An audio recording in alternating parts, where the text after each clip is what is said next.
Google is back with a map app for iPhones only 3 months after it was kicked off by Apple. Well, Ben Rooney has been looking at the map app battle.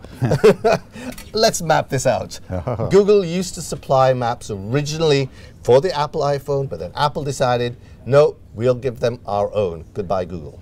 Yeah, and there was a great outcry about this because there was a perception that it wasn't quite as good. So, but it wasn't. That's the new. That was the Apple Map app. So what they've now done is they've come back, and Google has now launched its own, brought it back in. It's now an app, so it's not integrated. The old system, it was integrated. The new one, it's a separate standalone app. It stands, like any other app that you have on your iPhone, and it's a really decent mapping service. It's better than the one than the old Google app. And also probably better than the Apple app. Well, yes. Now that's not necessarily that hard. The Apple one was frankly not terribly satisfactory. I mean, the internet, when this thing took off, it was all these jokes around. I mean, there was this great joke about an Apple, an iPhone 5 user walks into a bar.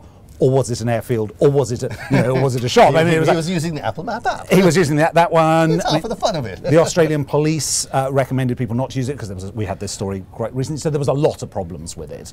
Okay, so basically, you now have an option if you have an iPhone, Apple iPhone, to either use the Apple one or the Google one. Yeah. Why is that so important at this stage? Because underneath it all, what matters here is location data. As your mobile phone becomes the primary way that people will access the internet, where you are matters hugely. And so, because all sorts of services can be sold off the back of it. Mobile advertising is incredibly difficult. It's really, really hard.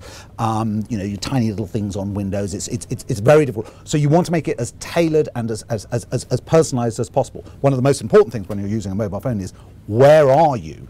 There's no point in sending me, if I'm looking at my mobile phone, there's no point in sending me advertisements for things that happen in Paris or Berlin if I'm here in London. So location data is absolutely vital now for companies going forward. And so obviously, the company that gets the most location data will be the company that has probably the most popular map app. Yeah, it's the ability for developers to use that data, to build their own apps on top of it.